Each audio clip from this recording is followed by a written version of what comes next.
বন্দ্যোপাধ্যায় এই অনেক আগেই জেলে যাওয়া উচিত। সন্তানের ভবিষ্যৎকে আপনার সুরক্ষিত করতে হলে সন্তানকে নিজের মতো করে বাড়তে, ডাক্তারি প্রবেশিকা পরীক্ষা ধরা পড়ে গেলে থাকবে না, সেটাই স্বাভাবিক। এটা কখনোই ভাববেন না এই যে এইগুলো করে আপনাদের সন্তানদের ভবিষ্যৎ সুরক্ষিত করছেন, বরঞ্চ সন্তানদের ভবিষ্যৎ কিন্তু অন্ধকারেই ঠেলে দিচ্ছেন। তার কারণ যে কোনো সময় তিনি কিন্তু পেশাচ্যুত হতে পারেন, যে কোনো সময় তিনি কিন্তু তার চাকরি চলে যেতে পারে। ফলে সন্তানের ভবিষ্যৎকে আপনার সুরক্ষিত করতে হলে সন্তানকে নিজের মতো করে বাড়তে দিন।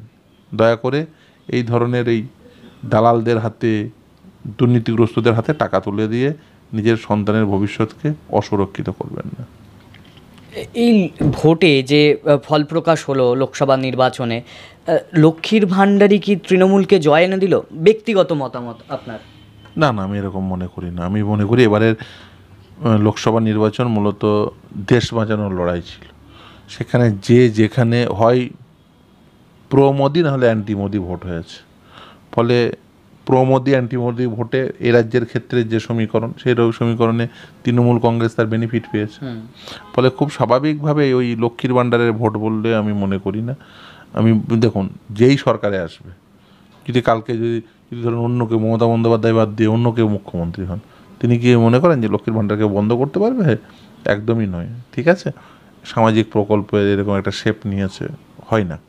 কিন্তু তারপরেও বলি যে এবারের ভোটের প্যাটার্ন দেখে আপনি কিন্তু একটা নির্দিষ্ট কারণে ভোট হয়েছে এটা বলা সঠিক হবে না।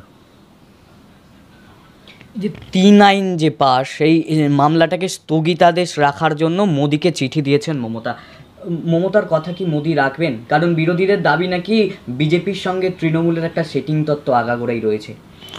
দেখুন, মমতা মোদির মধ্যে কি কমিউনিকেশন হবে তারা নিজেরাই ঠিক করেন। কখনো আম দেন, কখনো আবার বাইরে এসে গালাগালি করেন। ফলে ওদের ওই এই যে একটা বাইরে একটা কুস্তি, ভিতরে একটা দোস্তি চলতেই থাকে।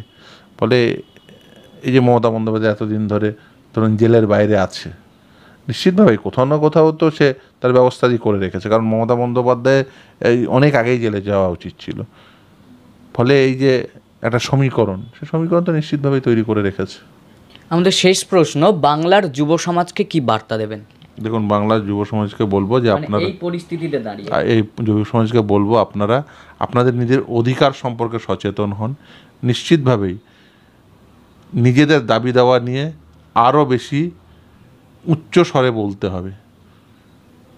না হলে কিন্তু এই যে বধির কানে শুনতে পাই না, এদের আপনারা আপনাদের আওয়াজ পৌঁছে দিতে পারবেন না। এবং আপনারা নিজেদের দক্ষতার উপরে বিশ্বাস রাখুন। কোনো চক্রের অংশ হয়ে পড়বেন না।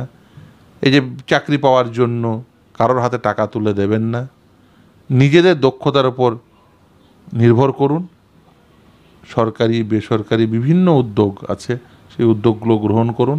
এবং সর্বোপরি নিজের বন্ধুকে চেনে নিন এবং যাকে মনে করবেন যে এই সমাজের জন্য, আপনার জন্য কল্যাণময় হবে, সেরকম একটি সরকারকে নির্বাচিত করুন।